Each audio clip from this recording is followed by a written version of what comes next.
I'm finishing year two. Sorry, I'm finishing year two of saving 70% of my income.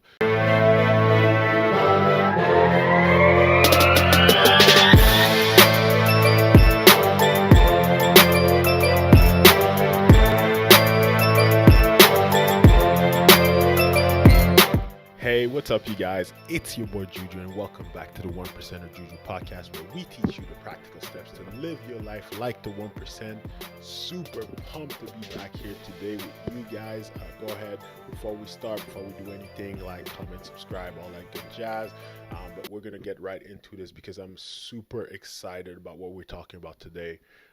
To be honest, what are we talking about today? So today, you guys can see obviously the title and things like that, but we are going to be discussing the FIRE movement and what it really is. So the FIRE, obviously not talking about the element, but we are speaking about the movement, which is the financially independent retire early movement.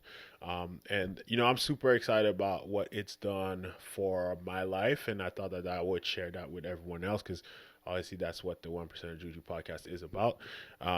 So we're gonna talk about this today. I'm gonna talk about why the specifics of what I want to talk about is why it's relevant for you, no matter who you are. If you're in business, even if you're looking to retire early, if you're looking to retire past 65 and all that, why it's really relevant to you and why you should care about it. So that's what we're going to discuss today. But like I said, I'm super excited about it. I think that it's something that I've been wanting to do for a while.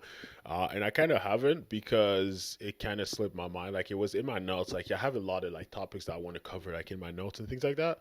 And then we had just like an amazing panel of guests and all that kind of came along. And I was like, okay, like it did. And I was kind of thinking, so at first I wasn't going to record this one and I wasn't going to drop this now, but I was just sitting, I was like, hold on, this thing needs to come out. And I know I've promised you guys to do more episodes on 9 to 5 stuff, on people that are in the corporate world that are doing the 9 to 5 and that route, because I think that it's extremely important. And obviously, like, not everyone, in order to be successful, needs to go out and be in business. And I promise you guys, just bear with me, like, just be nice, bear with me. It is coming. And actually, this is very relevant for like 9 to 5 people, and you guys are going to see obviously as we go into it. I'm actually going to create a playlist, like, 9 to 5 1%ers or whatever, and I'm actually going to put this episode in it, so it's going to be really relevant. So don't tap out of this. This definitely applies to you. But the things that I do have coming are really exciting. I have some really exciting guests from like a recruiting standpoint and just a career growth and networking standpoint. There's some really good things that are coming in the next few weeks, so stay ready for that.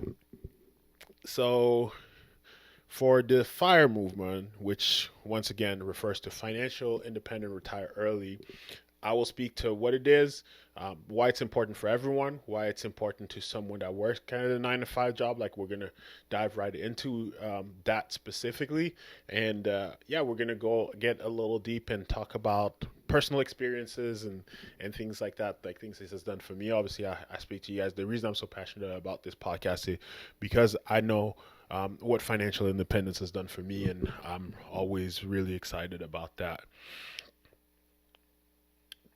So where did it come from? I want to talk about some of the things that we have coming, but I gotta contain myself. I'm sorry, guys. There's so much exciting stuff. So make sure you are subscribed, man. Like, I'm telling you guys, I am going crazy with this thing, and not even for me. I'm going crazy for you guys because I want, there's really some big goals from like a positive. I look at this board. I have this board in my house, and it says, the number one goal of my podcast is, to have a positive impact on people, and that's my focus every day. The day I lose that, whether it's when I start focusing on sponsors and partnerships and money or views and things like that, that's probably going to be the day that you guys stop hearing from me. I'm here to try to have a positive impact each and every day. So I gotta contain myself because I get really excited about that. But where the FIRE movement came from, it came from a book, actually. The book's called Your Money or Your Life by Vicky Robin and Joe Dominguez. And essentially, what it is they took the typical retirement age, and they came up with a method for people to retire before that. So the typical retirement age is 65, right? So I remember I working as a financial advisor, and I would always sit down with people, and they tell me like, okay, well, I would ask them like, what year do you want to retire? Because we need all these answers in order to create them a model for them. A lot of people would either answer, well, next week or next year, whatever. Just to be funny, I'm like, yeah, but seriously, what age do you want? And then I would slowly take them to the answer that I wanted, which was 65, which is kind of like the standard retirement age. Now, if you think about what did I speak about, I don't think I think I made a TikTok about that on a book I read. But if you think about, yeah, I am on TikTok now. It's not fun. Please follow me on there. My team forced me to be on there. I didn't approve, but yeah, like I said, my hands were tied. I had no options. I was held against my will. It was not a fun situation, but we're there now. So follow me on there. I'll be posting on there more as well. But yeah, I made a TikTok about a book I read actually, like The Millionaire Fasting. I'm looking at it now, and it's a pretty interesting book, and it speaks a little bit about how a little bit like we've been sold a lie. Like if you think about like any kind of return on investment where you have to put in like 5 days and then get to enjoy 2 days out of the week, it's kind of a terrible investment. Or if you have to put in like 40 years of work and then you get to enjoy, the I think that the average um, lifespan or whatever is until 75, I think. So you get to enjoy 10 years of your life. Doesn't sound really great. So if you think about it, that's kind of why they came up with that model. And although 65, it's a good year, it's a good target to have. You can definitely retire before that, and that's kind of what the fire movement believes in. And the reason I really like the fire movement specifically, I'm going to repeat that a million times in this episode, fire movement, so get used to hearing it, is because of the financially independent piece. Because I think about a lot of people, and especially young people, for us, like all we know like is work, and we go from here to side hustle, and that's kind of the life now. I remember I know I have a lot of conversation with my uncle. My uncle is a avid businessman, and that I love to death. I actually do a lot of work with him, and he always tells me, he's like, man, this day and age, if you only have one job, almost like you barely can make it. And I think that a lot of us are growing up with that mindset. So um, when we think about retirement, it sounds like such a foreign concept that it sounds so far out there. So I love the fact that the fire movement added the financially independent piece to the beginning of that. And I think that that's actually the most important part, because I think that being financially independent really should be your goal.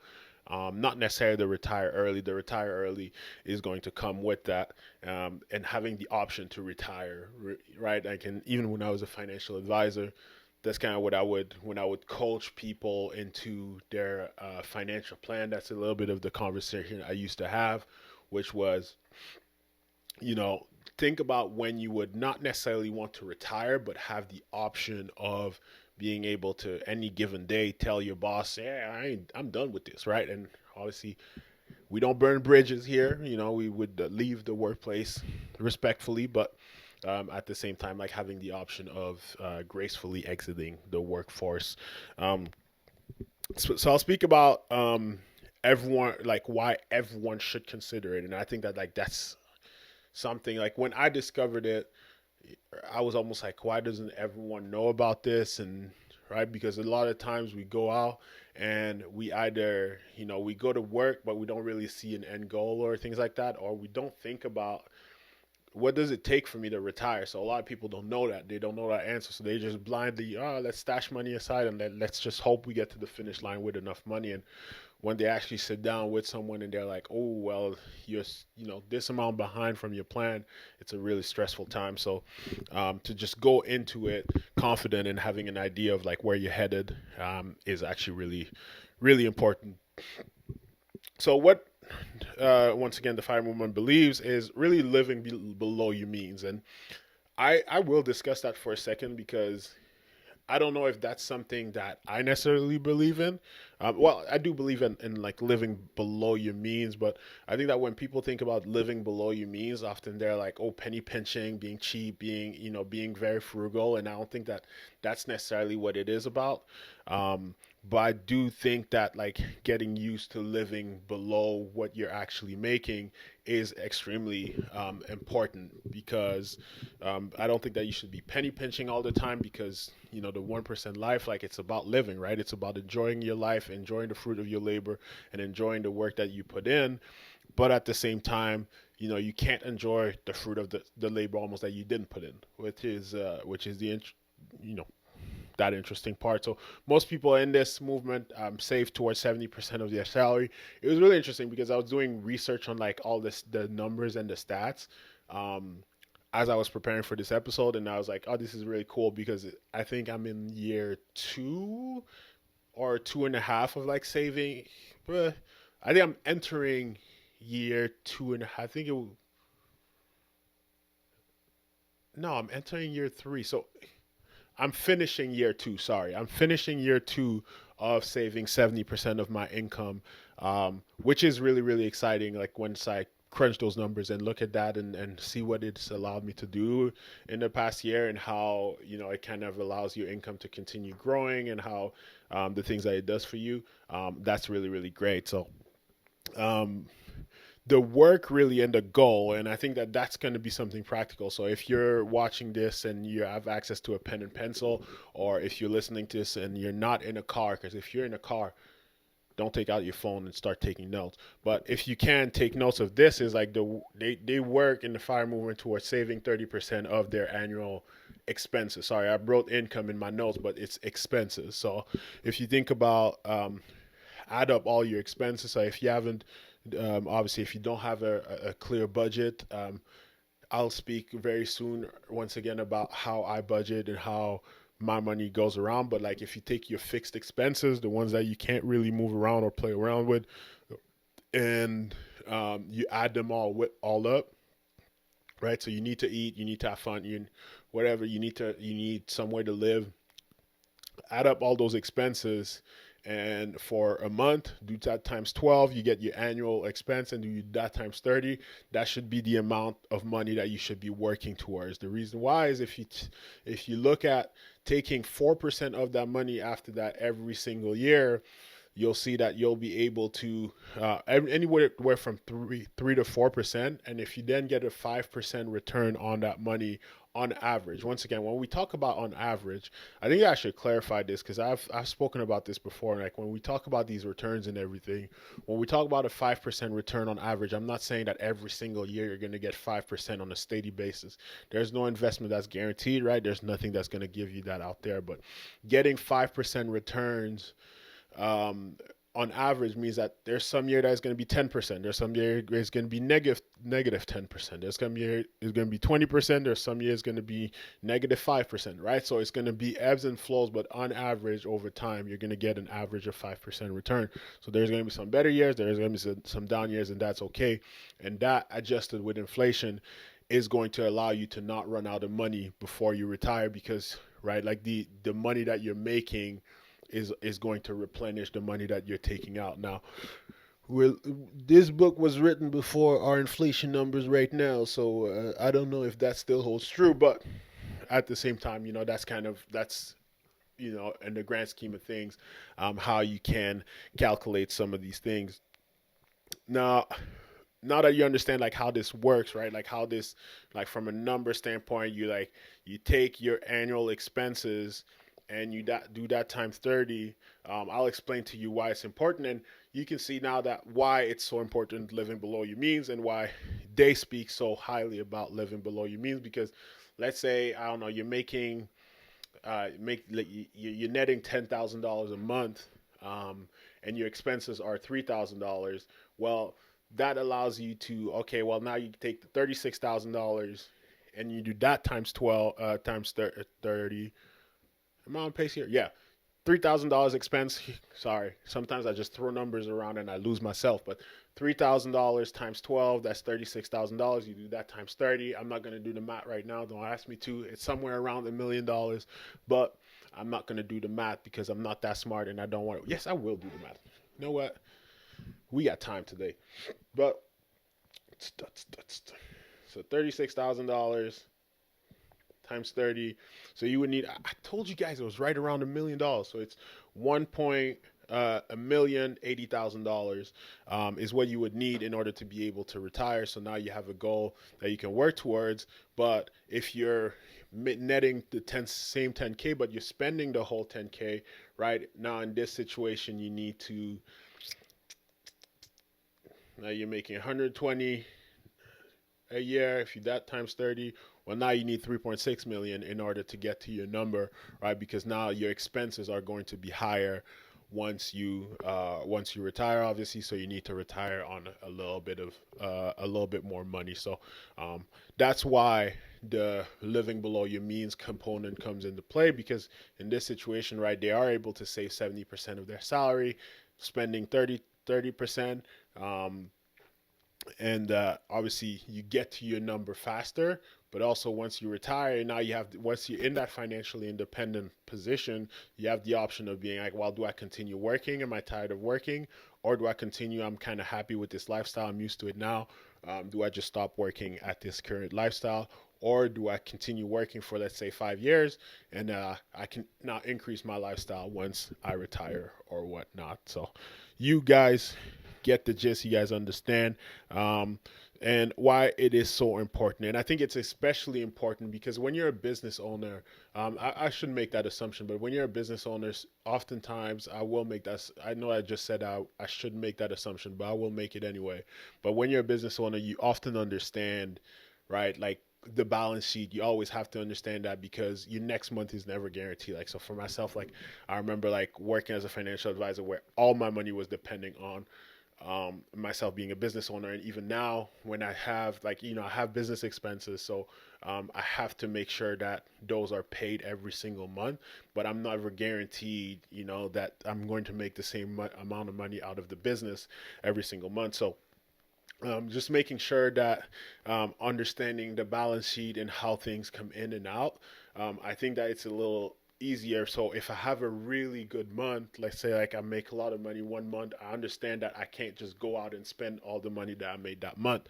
Now, if um, in when you're working the 9 to 5 in the 1 9 to 5 world, right, it's a little easier because let's say you have a really good month making a lot of commission, it's easier for you, or whatever it is, or if you get a raise, or your whole salary, what it's at a decent amount, you have the mindset of like, well, it's coming back next month, so I don't need to worry about it. So sorry about that. A lot of people get caught up kind of with lifestyle inflation and trying to keep up with the Joneses, especially when you get a raise, right? Like when you get a little bonus at the end of the year, things like that. It's a lot of get money, spend money. So I know a lot of people, and the reason I say that is because I know a lot of people that make a lot of money, a lot more than you can probably think of right now, and they're for a lot of them, they are still living paycheck to paycheck. Um, so yeah, I spoke about keeping up with the Joneses, but when I think about wealth, or when I think about, yeah, really wealth, or like net worth and things like that, don't think about it so much from like a number standpoint or an income standpoint, but think about it from a time and impact standpoint, right? So not number, not income, but from a time and impact standpoint. Here's what I mean by that is I have a few things here. Let's say you make 100K a year, right? Your expenses are 30K a year. Just throwing out numbers. This is a hypothetical person, and you have $1 million, net worth, saved, invested, whatever you want to call it, and you're able to work 10 hours a week because of it, right? Versus if you're making 500K a year, your expenses are $450,000. You have the same million invested, right? Um, but now you're working 70 hours a week. Sorry, right? What would be your pick in this situation? I know I made these a little extreme, so it seems a little obvious, but on the grand scheme of things, if you look at society and if you look at how we would look at the world, um, if I presented to you those two individuals, you would pick the 500k, and I didn't give you this situation right here, right? You would you would definitely pick the 500k person right away because that person's probably driving a really nice car, has a really nice, I wanted to say watch, but I'm not gonna say that, right? But okay, whatever. The person has a really nice watch, and the person, is wearing really, really fancy clothes. So you would assume like, oh, this person probably is in a better situation financially than this other person, which may not necessarily be the case. Although to the public eye, it may mean that. But if you think about it from a financial freedom and financial independence standpoint, right? The person A, which is only making 100k, they have the ability. Number one, they have the ability to. They have 30 years worth. Um, right away, they have 30 years worth of time allocated to them. So if they didn't want to work, even if they didn't make a single money on investments, obviously there's inflation, so don't knock me on that. But um, even if they didn't make any money from any of their investments, they would still be able to survive for 30 years with the money that they have right now if they didn't work a single other day, while the second person would only be able to survive for 2 years with the money that they have saved up. Now the other part is right, the time, the impact. Sorry, the impact standpoint. Like with less time, you're obviously able to have a little bit less impact. If you think about, they have a lot less of their percentage, even though it might look like a bigger number. They have a lot smaller of a percentage of their income that they can actually use to have new experiences, right? Because you have those expenses that are there, so something new, something different, or being able to give back and have impact on others, being able to have impact with your time, right? Like the 70 hours a week, that's just only the time that you're actually in the office actually working. That doesn't account for the time you're traveling, times you're preparing, all these things. So all those things are taken into account, and obviously working these amounts of hours, you're usually more tired, not able to have the same impact on your family and on your community, whatever it might be, whatever is important to you. And like I said, that can have a toll on you. So, yeah, I hope that example made sense. I hope like it kind of added up. But that's really what I was trying to get across. But it is a trap, I would say, that a lot of people get stuck into. Especially like I mentioned earlier with lifestyle increases and lifestyle inflation. Um, people make more money, people start spending more money, and I can give you guys a couple of examples. I mean, I won't name specific people, but I met a lot of people. The reason I give these examples is because I've seen it live, and it sounds so foreign because we just assume like, oh, if someone's making 500k a year, they're saving an insane amount of money, right? But that's not accurate, because I've met people in this exact situation, people making 100k as a couple, that are saving, 70% of their income. And just like I've met people that are making 500k that, blow more than 500k, to be honest. I've seen people with a monthly balance sheet in the negative, they're making that much money because it's easy whenever, oh, you get a 10% raise. Ooh, now I can get this nicer car. Ooh, I can upgrade my apartment. And then you get the next raise. Ooh, I can upgrade the next thing. And then you realize you never really getting ahead, you're never really getting in front, because all you're doing is just paying more to all these foolish expenses almost. And I mean, I'll be vulnerable. Like I wouldn't necessarily be here if without the mentorship of some important people in my life. Like the first thing I did when I finally started making money, I had a semi decent month. When I was like literally as an intern, and then I got hired full time as a financial advisor. And um, the first thing I did is I went and bought an Audi. I leased it actually, and I remember driving it to work, feeling all confident, being like, "Ooh, I can fit in with these financial advisors." And I remember my mentor at the time being like, "Yeah, you're gonna return that car." And luckily enough, I was able to. It still cost me a lot of money. It cost me like $1,000 to get out the lease, and that was a blessing. Trust me, because normally they would like, to get out of a lease, you need to pay the remainder of the lease. So it's not easy to normally get out of a lease, but um, yeah, I had to kind of humble myself, and I'm thinking about like now, like I'm in a spot where like every single time I'm like, whether it's I close a real estate deal or I make a certain money out of my business or I have a really good month, at my day job, I'm always like, next time I do this, I'm gonna get me a nice car. I'm gonna change my car, and I've gotten to a point where like I can't get myself to like do it because I've gotten so used to like living below my means, and there's the financial independence feels so much better than having some of these material items. So, but like I said, you may be different. I'm not to say that like buying a nice car is a bad thing, or I'm not saying that you know buying nice things is a bad thing. I still buy nice things, so I'm not here to tell you like don't ever buy anything. That's not the goal. But now I'm just rambling, so let's keep it moving. Um, So, what are we talking about? Yeah,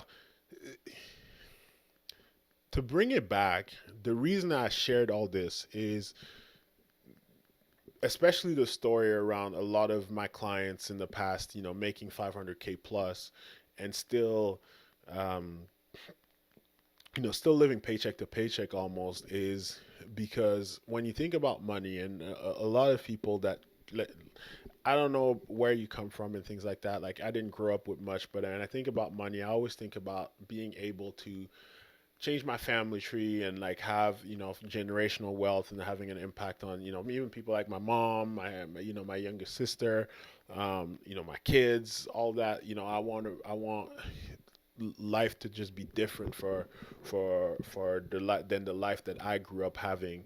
Um, and I think that that's something that's important to me. But I think that a lot of people get caught up when they do that, and they never really get ahead. They never really get to that point because they get so caught up in the lifestyle, instead of like what's actually important to them. That you become a slave to the job, right? Like you become like dependent on that job, and that's not a situation you necessarily want to be in. Um, and just because um, I, I think that even then your performance would be impacted, right? And the reason I thought that this would be a really important episode is because I do believe that, and it's not really a belief, like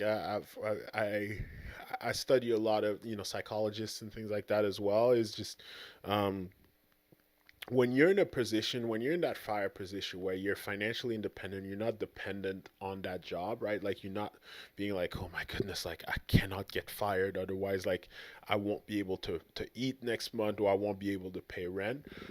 You go to work a little less stressed out, and you're able to pursue opportunities that fit what you want a little bit more, right? Like you're not as stressed, that which leads to you're in a position where you're like, okay, I don't need this job, therefore you're not stressed out about losing this job every day. And what that leads to is like an overall better performance on a daily basis.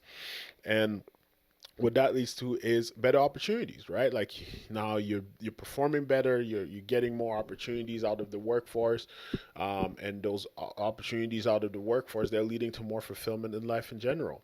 And also you kind of going into work every single day, and you kind of thinking like, oh, I have plenty of money. This is not a money thing. Um, you know, you're going in because you're genuinely in, not necessarily like because you love that job specifically, but there's something bigger that you're looking to get accomplished, right? Like myself, and this is not to boast or anything like that, but a lot of people have asked me like, okay, well, why don't you quit your job? The people that know me really well, they know that like I'm in a position now where I don't necessarily need my job, and it's a position that I love being in. But a lot of people ask me like, well, why don't you quit? Why don't you just pursue a business full time and things like that? But I'm like, I really don't hate my job, and I love working. I spoke a little bit at the beginning when I talked about um, why I love the financially independent portion of this fire movement is because I don't know when I'm gonna retire. I don't really see myself doing that. Um, Everybody knows around me knows I'm a workaholic. Like always working. I'll go to dinner with friends. I'll come back. I'll go straight to work. I'll go out with friends. I'll come back. Go straight to work. So I love working. I really enjoy what I do. I haven't slept in like months, which probably isn't healthy. But we're figuring that out. We're working on the sleep schedule. I promise. But yeah, no, like I genuinely do enjoy working, and I love working, and that's why I'm still there. And I really see work right now. Um, it's kind of like enhancing, and I'm just like looking at it. I'm like, oh, I'm going to be able to do more and impact more people, and do more for my future family, and things like that. And that's really why I think God put me here, and that's really what I was going to come to is. For me, I really see at this point my job as an additional opportunity to have a positive impact, right? In a different way than I would being involved in my church, in a different way that I would be involved in my, in volunteering activities that I do in my community, and in a very different way that I would in my family, right? So it's different kinds of impacts that you get to have in different areas of your life, and I think that that's when I spend a lot of time. I think that that's really the purpose that God put on my life, and that the purpose that God had for me. So that's really, I think, why I'm so passionate about the fire movement, and that's why I'm still in the workforce, essentially. But um, to wrap this up, really, like, and I'm gonna start moving towards a close here, but you got to do the things that are meaningful for you. And the reason I love fire is because it allows you to do the things that are meaningful for you, right? I spoke a little bit earlier about things like cars, right? And maybe that's not right for you. Maybe that is right for you, right? Like, and it's about understanding like where to make those sacrifices. Um, One thing I'm never gonna tell you is like don't buy cars, don't buy or don't buy jewelry, or don't buy fancy clothes. I'm not gonna be that person because it's about you in it, but it's about understanding like living below your means doesn't have to mean struggling and not enjoying the pleasures that life has to offer. It mainly has to do with understanding where you're at in life and making the sacrifices necessary and finding what is really worth it to you, what truly brings you joy, right? So I can think about like clothing. Like I love clothes, I love shoes. You guys heard me when I spoke with Alex a few weeks ago. Probably will put the link to that episode. You guys should go back and watch it. She's absolutely amazing. Love me some shoes. But do shoes really bring me fulfillment? Like, and I do have a lot of pair of shoes, but I think I could probably have a lot more if it wasn't for the fact that there's a lot of times where I'm like, this pair of shoes or my family tree and the success of my family long term, and that's what really brings me fulfillment. So find those things that are right for you, right? Like what brings you fulfillment, whether it's something immediate, maybe like you're a fanatic of cars and you just love having a really nice car and that's what does it for you. Well, maybe you invest a little bit more in that and a little bit less in the clothing aspect. I see a lot of people doing that, right? Like they invest lessen the clothes and the eating out and stuff like that, but they love having a nice car to drive around and go on rides late at night. That's their thing, and that's okay, right? So find the things that are meaningful to you and like really think back, like be honest with yourself, like how meaningful is this? Or is it just kind of like a fun thing that you do to impress others, right? So find those things and like have an honest conversation um, with yourself. Yeah. Once again, really big fan of fire. I discovered the movement maybe 3 or 4 years ago, maybe a little bit more, and you'd be surprised how fast you can make a serious impact in your life. I was already like pretty diligent about my savings, like at the time when I discovered. I still had pretty big ambitious goals, but finding it, I was just like, this is something great, and this can give a lot of people some serious guidance. So strongly encourage it. There's a lot of information out on it online. comment down below if you'd like me to do, like, dive a little bit more into it. I kind of break it down, give you the steps. You don't have to comment here. You can do it on Instagram or wherever you want. Like, I'm not the best at checking all my social medias, you guys know, but I do have a team that helps out with that. And it'll get back to me. I'm not looking for comments for the algorithm. Like, in all seriousness, like, I couldn't care less. But I am looking to genuinely, like, for genuine feedback and things that you guys are looking for and how I can be the most helpful. So if you guys would like me to break down fire a little bit more, go more in depth on like how you can get started in your fire journey, let me know. Obviously, I do also have, financial consulting course where you can meet with myself and people on my team one-on-one and like kind of get some accountability and things like that, like on my website. So feel free to check that out as well if that's a route that you want to go eventually.